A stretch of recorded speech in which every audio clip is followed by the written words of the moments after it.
Buenos días compañeros y profe. El día de hoy estaré hablando acerca de los criterios de clasificación e identificación, en especial de los criterios morfológicos. Entonces, vamos a empezar. En un principio hablaré acerca de las marcas flexivas.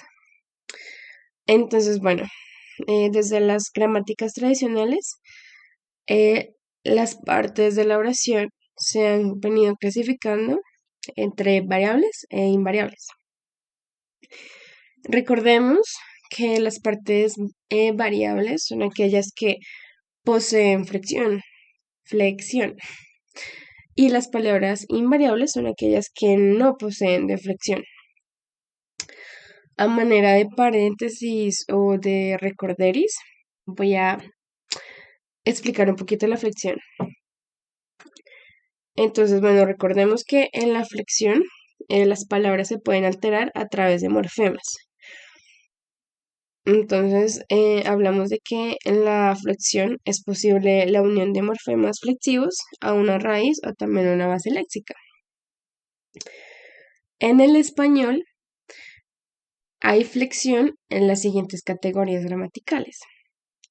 En los verbos tenemos número, persona, tiempo, aspecto y vocal temática.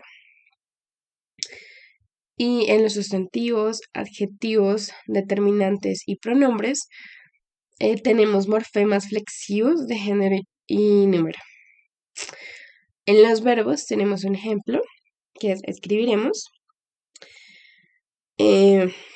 Entonces tomamos script siendo la raíz de la palabra y siendo vocal temática, determinando pues tiempo y aspecto de futuro imperfecto, y mos de persona y número, siendo primera persona plural. En los sustantivos y todos ellos que le siguen, tenemos la clasificación entre género y número. Y tenemos, clasificación no, sino morfemas flexivos de género y número. Tenemos el ejemplo de perros. Entonces decimos que per vendría siendo la raíz o el género masculino y ese el número plural. Ya que hicimos este paréntesis y ya sabemos cuáles son las categorías variables, ahora les contaré cuáles son las invariables. Las invariables vendrían siendo los adverbios, las preposiciones, las interjecciones y las conjunciones. Ahora bien, ¿qué pasa con esta clasificación? Básicamente la clasificación es muy general, como muy superficial, por lo cual, aquí dice, hay poca especificación de propiedades flexivas en estas categorías que son variables. Y pues aquí se nos explica un poquito. Aquí. Entonces, estos dos ejemplos son tomados directamente de la lectura. Entonces, aquí en un principio miramos cómo nos indica que solamente algunos de los miembros de determinadas categorías están flexionados. Como vemos aquí, hay pronombres sin flexión. Y recuerden que les había dicho que los pronombres son variables. Pues no todos. Hay pronombres sin flexión como algo, que y se. Hay determinantes sin flexión como cada. Hay determinantes sin número, sin género y con número como mi, porque puedo decir mi, mis. Determinantes sin número y con género como ninguno, o puedo también decir ninguna. Hay pronombres con número y sin género, como quién o quiénes o cuál o cuáles. No determina el género en ningún lado.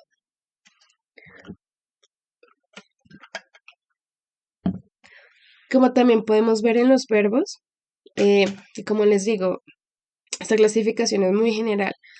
Entonces no determina que los verbos, por ejemplo, pueden tener flexión de tiempo, pero jamás en el español va a tener flexión de género. Está bien si yo digo él escribirá, sabiendo que el ra es una marca flexiva de tiempo.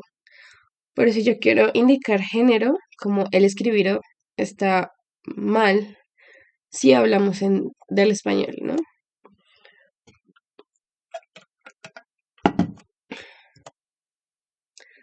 Ahora bien, tampoco se menciona, bueno, sí se menciona, pero en la generalidad de las variables invariables no se menciona los rasgos flexivos, los cuales son por concordancia.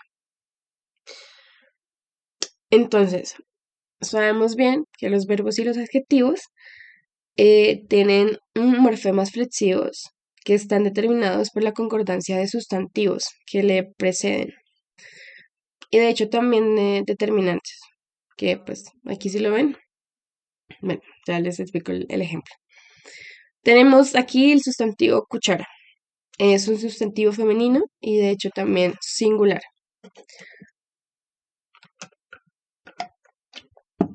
¿Qué significa?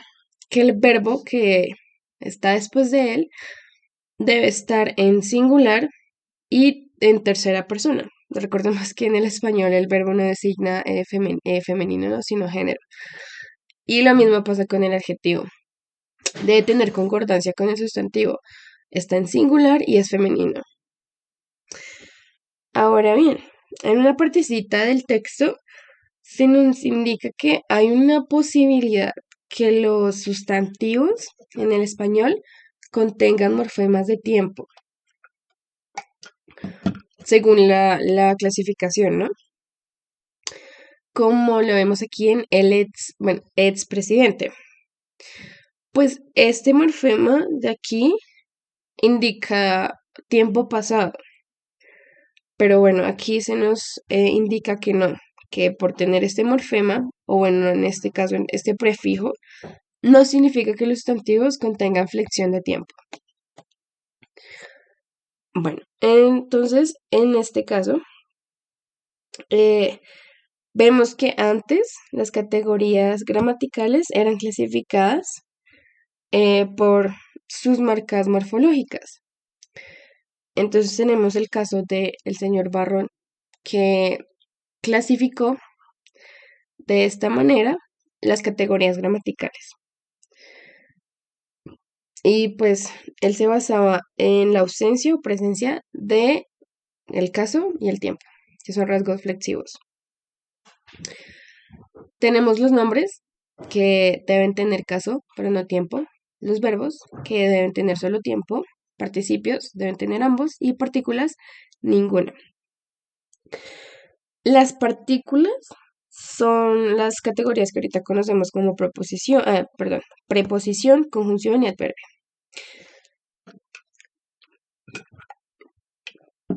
Aquí como para dar un ejemplo un poquito de cómo era esto, ¿recuerdan las lenguas de caso que el profesor nos mencionaba? Bueno, el latín es una lengua de caso. Entonces, ¿qué nos indica Barrón con este esquemita? Con este esquemita. Que los nombres deben tener caso, más no tiempo. Y que vemos aquí, literalmente, son morfemas de casos que se le añaden a los nombres. Entonces, podemos comprobar que el esquema funciona con el latín y con cuál otro. También funciona para clasificar las categorías del griego, según Jespersen.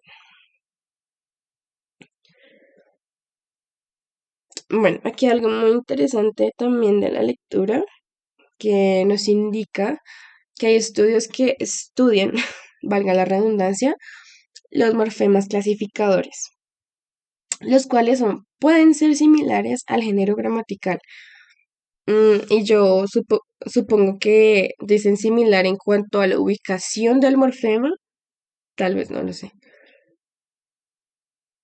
Entonces, estos morfemas clasificadores son muy locos, porque indican cosas como el color, el tamaño, la forma, la posesión, la tangibilidad y un reguero de otras cosas, lo cual es increíble que en una palabra pueden haber tantos morfemas que indiquen, o bueno, morfemas que indiquen tantas cosas.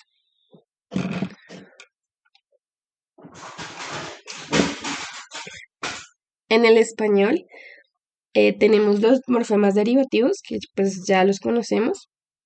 Sabemos que designan a determinadas clases de palabras,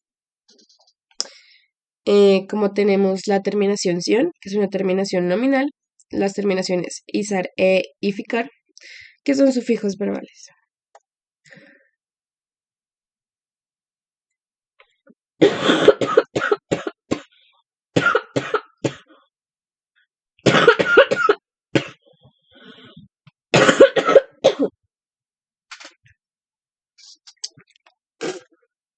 Ay, fuck.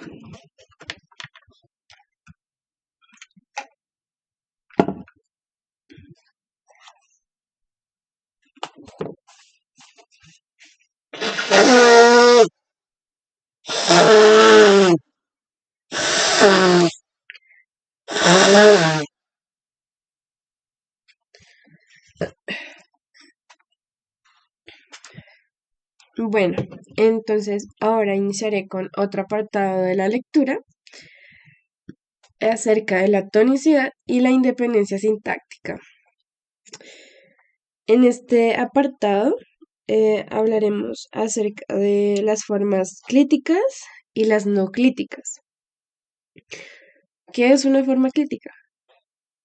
Bueno, las formas clíticas son aquellas que se apoyan en otra forma tónica porque no tienen independencia fónica. Entonces ustedes se preguntarán, entonces, ¿qué es una forma tónica? Las formas tónicas son aquellas que tienen mayor prominencia fonética. Es decir, que cuando yo las pronuncio con mayor fuerza en mi voz. Entonces tenemos el ejemplo de la palabra tómatelo. Las formas clíticas en este caso se apoyan en la forma tónica toma. ¿Por qué? Porque no tienen independencia fónica. Entonces, de acuerdo a esto, las palabras o formas no clíticas sí poseen independencia fónica. En el español hay unidades clíticas. Claro que sí. Hay muchas. Mentiras. Bueno, sí. Tenemos a los pronombres átomos, los cuales se apoyan en los verbos. Entonces están los siguientes. Está mete, le, sonos, las, les, la, muchos. También están los artículos y posesivos. Una, unos, unas, el, los, la, los, las. Y bueno, los posesivos mi, tú, tuya, nuestro, nuestra. Frente a los demostrativos, la verdad no sé a qué se refería con frente a los demostrativos, pero bueno, recordemos que los demostrativos son esos, esas, aquellos, aquellas.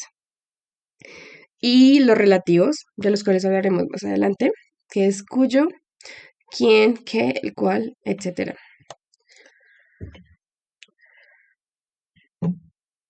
Bueno, aquí se nos menciona algo muy interesante.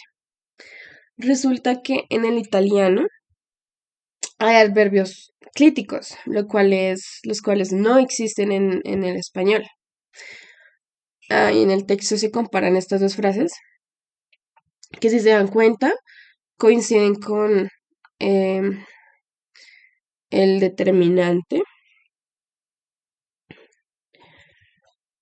Coinciden con el determinante, o bueno, el artículo. Sí, el determinante. Las, le, y también con el verbo o. ¿En que no coinciden? En la forma clítica del adverbio. Se es clítica, si notan que es clítica, no tiene ni verbo, ni acento prosódico, ni acento ortográfico, más allí sí los tienen. De hecho, la tilde ahí es súper explícita. Bueno, entonces, como resultado de esta comparación, miraremos que el auxiliar, el verbo haber, cabe entre las clíticas. Y se nos hace también referencia a dos frases, las siguientes. La primera es lo que hubieras tú disfrutado, que según el texto está bien dicho, escrito. Y la segunda es lo que has tú disfrutado, que está incorrecto. ¿Por qué? Bueno, pues según el texto se nos indica que es más fácil coordinar dos formas, perdón, que es más fácil coordinar dos formas no monosilábicas del auxiliar haber. Sabemos que hubieras o habías o habíamos no son monosilábicas, por lo cual es más sencillo coordinarlas. Más coordinar dos formas que sean monosilábicas, no es tan sencillo, no cuadra. O as y tú son monosilábicas. ¿Por qué no cuadra? Bueno, se nos dice en la lectura que las clíticas no participan en procesos de coordinación. Por eso es que aquí lo que has tú disfrutado no, no coordina, no suena bien. Dentro de las clíticas existe esta combinatoria. Pueden combinarse entre sí, como en se lo debo. Aquí está la forma clítica, o del libro, que es interesante que pues todos sabemos que del libro jamás se diría, sino del libro, pero pues aquí se fusiona. O también se adjuntan a ciertas bases léxicas, como en dámelo o recíbela. Aquí se juntan, ¿sí ven? Aquí y aquí. Pues esto da como resultado a dos clasificaciones de las clíticas. Están las formas proclíticas,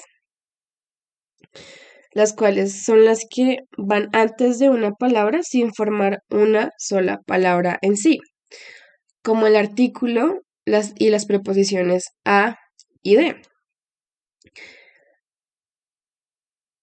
Y también existen las palabras enclíticas, o bueno, formas enclíticas, las cuales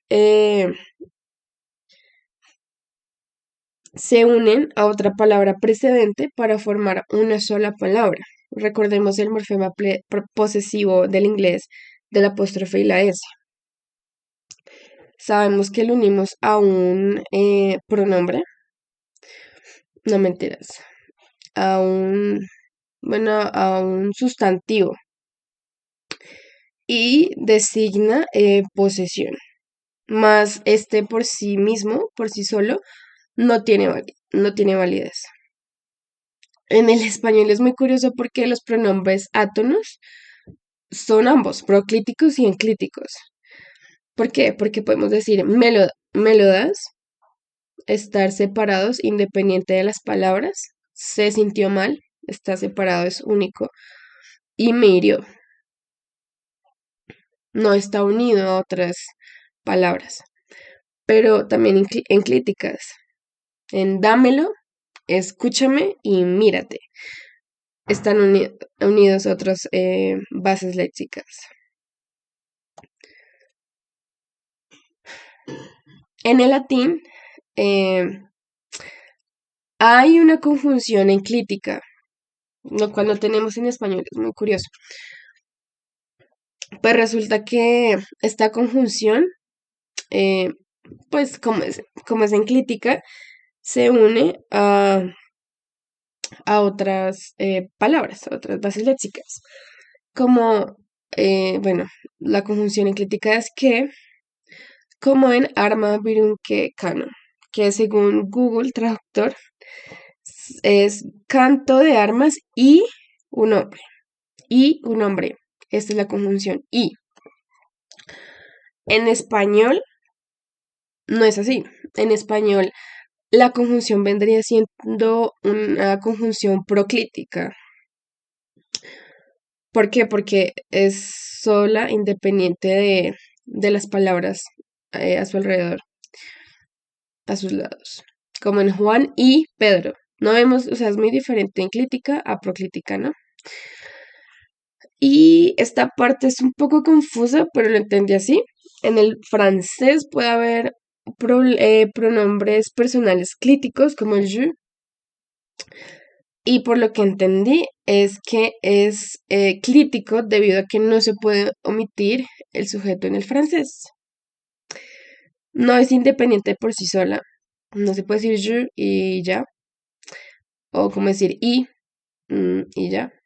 O decir de y ya. No, no tiene sentido. Entonces supongo que por eso es clítico, porque tiene que ir unido a otra persona, a otra persona, a otra palabra para que tenga sentido. Entonces, de esta manera, pongo la definición del texto de entonces, ¿qué es la cliticidad?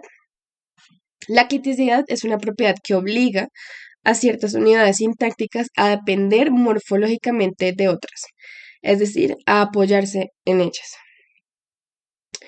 O también es un estado intermedio entre morfema ligado y palabra. Es una parte del verbo. Pues viéndolas como formas enclíticas, como es tan similar como un morfema de mos en cantamos.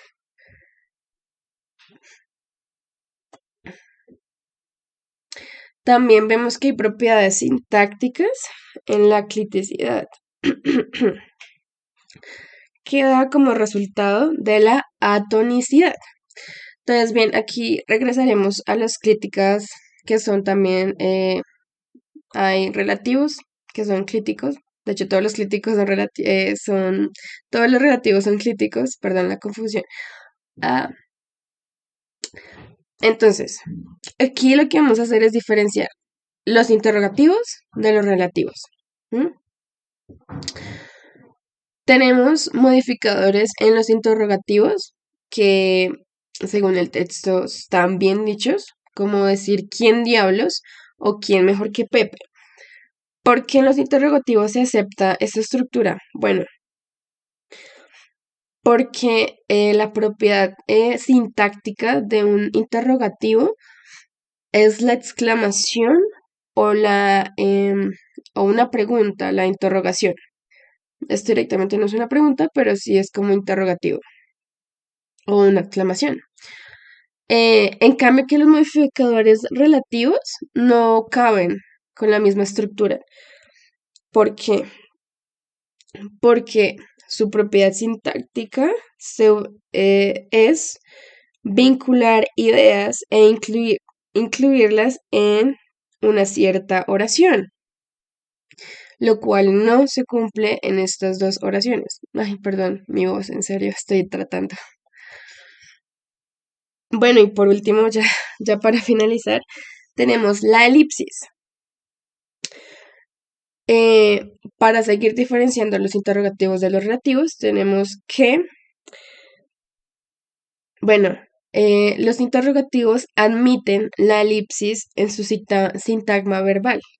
Pero, ¿qué es una elipsis? La elipsis es la supresión de una o más palabras de una frase, que desde un punto de vista gramatical deberían estar presentes, pero sin las cuales se comprende perfectamente el sentido de la frase, como tenemos en los interrogativos. En los interrogativos se admite la elipsis.